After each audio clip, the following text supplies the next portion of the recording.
Welcome to Satsang.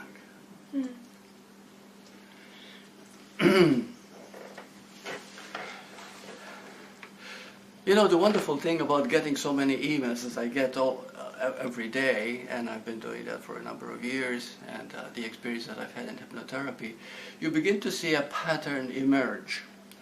And the reason I'd like to talk about this pattern today is because some of the questions, I hope that some of you will read also, and will discuss that people have written, is very helpful to know that whatever you're going through is a process.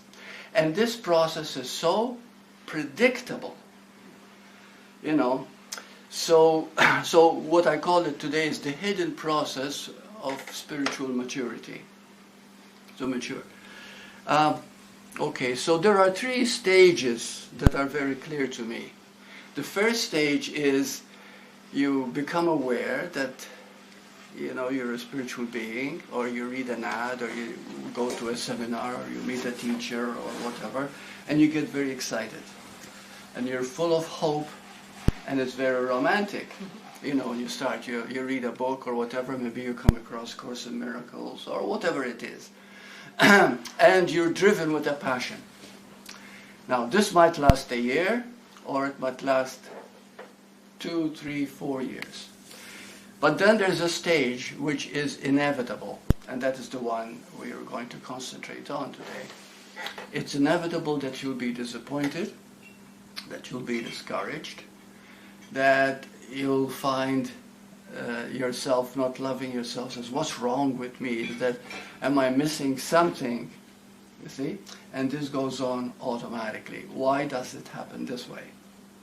Okay, it happens this way because in the beginning they teach you how to be in the now, and how to recognize yourself, and how to meditate and be, you know, and get in touch with your beautiful nature, which is all true, which is fine.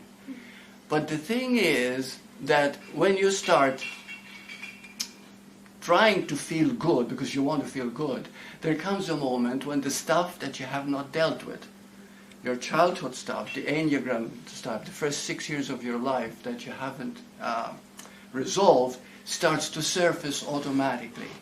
It surfaces automatically the moment you start working on yourself.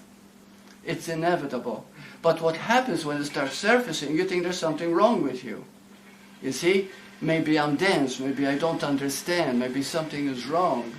And unless you find a teacher who's going to guide you, like the meditation, okay, you're bound to get very discouraged. And most of the emails I get are really second stage. Okay, some, as a matter of fact, they've gone through everything. Some have been doing this work for even 10, 20 years, and they're still confused and unclear, not awakened. So today there's something that we're going to apply, which is very beautiful, and it always works when you use it to love yourself. Because what is missing, okay, in the second stage? What is missing? The realization that they already are who they need to be, and that the love that they're seeking to fix their broken parts isn't needed at all, because they are whole inside, and that it happens in an internal way, not an external. Right. But the second stage we're talking about is that there's a lot of pain that starts to surface. Okay? A lot of pain from the past. You know, like figure, oh my goodness, yeah, I know that happiness is my true nature, because the great masters will say this. You know, who I am is very beautiful, but how come I get so depressed? I get so caught all the time, you know? What is wrong with me? And these are the letters I keep receiving. This is called the second stage. This is something that very few ever go into, and it is this. The greatest lesson that you have to learn is not what you do. There are many seminars, and there are many retreats, beautiful, wonderful things, but see, spiritual knowing is not a doing, okay? It is meeting your fears. It is only when you meet your fear head on that you begin to wake up to who you are. Why? Because fear, okay, is something you don't understand. Fear is the unknown. So therefore, when you get to know it, you're getting to know a part of you never knew before. So each fear brings you closer to yourself. But what normally happens when fear arises, we run away from it. We want to get rid of it. Maybe we take a pill, okay, and we try to suppress it, which of course surfaces with a greater vengeance, okay? That's also inevitable. And then when you start following that pattern, which people don't, because when they go into the spiritual lifestyle, they just want to feel good. And that's all they want. Most people, that's all they want. Not realizing that feeling good comes when the not feeling good is not your true nature, when you realize that. You see? But anyway, we'll see that in the letters that we will explore. And then there's the third stage, which happens automatically. You don't do anything about it. The moment you start facing the fear, the moment you begin to understand what is holding you back, which your own ideas, your own concepts, really, okay, then the third stage comes of its own, and it's called an awakening. Now, let's discuss some of the things that are so important to understand. The most I have found, according to my experience anyway, the most important knowledge that you can have is that you're a human being. Okay? There is nothing more important than that. When you realize you're a human being, okay, you go to the second stage and you go to the third stage and you wake up just like that. Now you might say, we don't know we're a human being. You know you're human, but you don't know you're a being. Because in truth, you are being playing the human role. Do you understand? You still think you are just human, but in truth, you are being playing the human role. Now, what does this mean? Being and human, okay? It means they're totally opposite to each other. Totally opposite. Okay? Like up and down, black and white. For example, take the human part of you. The human is born and the human dies. There is beginning and ending to the human. Is there a beginning and ending to being? No. No, it's eternal. Also, the human, even the brain, is linear. So, and thinks in terms of time, all the time. As a matter of fact, it's always thinking, either the past or the future. Okay? It's hardly ever in the now moment. The being is always now, because it's timeless. Okay, there's no time. Another interesting thing too, which I have found in many of these letters, is that everybody is seeking pleasure, which is fine. Okay, there's nothing wrong with that. Whether sexual, mental, psychological, whatever it goes. But the key question is, what is pleasure? Why do we have such a drive for pleasure? This is so interesting. You know why? Because our very being is joy. But what happens with pleasure? It doesn't last. It dies, and when it dies, it's a temporary thing. You take a drink and you're drunk, and you feel good, you're uninhibited, you're free for the time being, but then you get a headache or a hangover, etc., etc. The same with sex. Everybody wants to reach orgasm because the highest experience of God is a spiritual orgasm. So we are very orgasmic creatures, so we go towards that. But what happens when you reach that point and you reach climax? In other words, what happens? You're tired and you're through for the day. And it's over, right? And you haven't grown. So, but exactly what makes us seek pleasure is joy. But do you know that joy never dies? So the moment you begin to feel joy, joy continues on and on and on and on and on. And it gets better and better and better, more innocent, more beautiful. Because that is your true nature, that very innocence that you are. Let's see, there's more. Well, anyway, you get the idea how the human and the being are totally opposite each other. Now, the point is, we ask, why does creation create opposites? Why are they opposite each other? Now, here is where we begin to see how we go to the second stage through this confusion. Okay? The paradox and complexity of the human and the being opposite each other is exactly what is needed for you to understand clearly, to see clearly. Well, it's just like this, the duality. Because it's the duality. Because you need to learn about non-duality. Exactly. Beautiful. Yeah. And so this is why the moment you begin to understand that everything that you want and seek is in the being, but you don't realize it, you think it's in the human, you see? But we're always seeking that which we are. So we're driven to be, you see?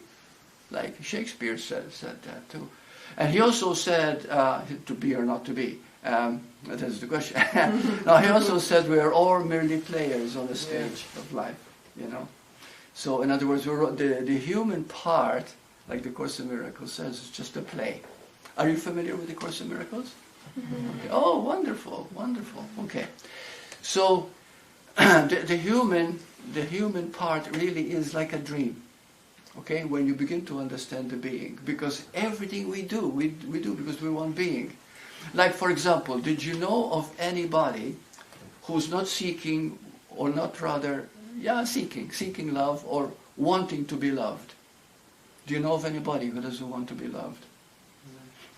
There is no such being, human being.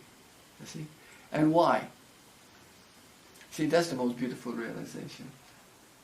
Well, love is our home.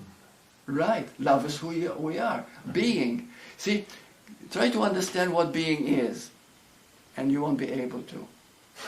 You think of it sexually, you think of it mentally, communication, you think of it in many, many ways, okay? But to understand what love is, you never reach a limit. Because love is, you see? It's the only thing that is, has no beginning and no end.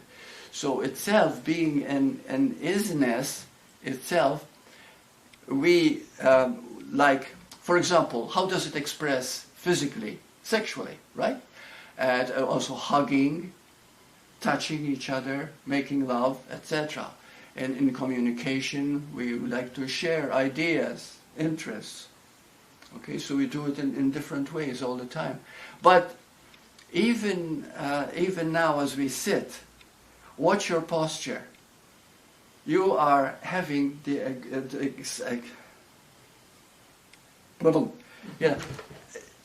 what is happening in the moment is always the way you want to be that is most comfortable for you to be. Okay? Watch each of you the way you are sitting. Okay? Why is that? Do you know that when you sit and you hold your hands together like you're all doing, do you notice why we're doing it? Because we want to join, we want to connect. Okay? This is, and when you're sitting on a chair and you like to lean sometimes, you know, and relax, because you want to connect. So you want to feel that constant connection. That is with you 100% of the time, but we're not aware of it. But the moment you start becoming aware that you're always wanting to be loved, you always want love, you're always seeking love, then you'll find something tremendous. You are the love you are seeking. And that's when we go into the third stage, you see? So, are there any questions at this point? Do people ask you on the email why they don't stay in the third stage? The third stage, I didn't discuss the third stage. See, we cannot reach the third stage until we've gone through the second stage. So many people remain in the first stage. The first stage is an idealistic stage. Okay, it's a doing. You're always going to a seminar, you're always going to a lecture, you're always reading some book, which is fine, which is beautiful, because we're learning, we're growing all the time. But what happens is we don't want to deal with the one person who is most important to you, yourself. You see?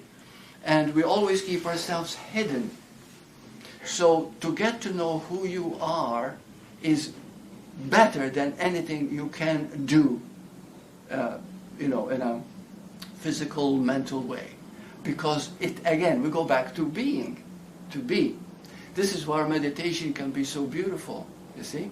Because the moment you empty your mind, the moment you become very still, you begin to feel good automatically. And that good feeling is who you are. It is the love that you are, you see? And we also have Kundalini, because a lot of people ask me sexual questions, and the study that I wanted to do. And the Kundalini rises, usually, you see, when you feel this love rising in you, and you can feel that, up to the top of your head. It's a blissful state. Okay, now, when you reach the third stage, all this becomes clear to you. Because you realize not only that you're a human being, but you also realize something that is very, very rare. And it is this, knowing the difference between consciousness and awareness. And I've known psychologists who don't know the difference. Because one thing, and I didn't realize that because I did study psychology, but psychology never goes beyond the psyche, beyond the mind. So it studies consciousness all the time. Everything is consciousness, you see? But awareness is not consciousness. Awareness is the very being you are. And very, very few people recognize it. But what's happened lately, which I'm feeling very good about, is that quite a few people have realized the difference between consciousness and awareness and have written me about it. And I have such letters here. And the moment they realize it, they enter the third stage, which we call the awakened state.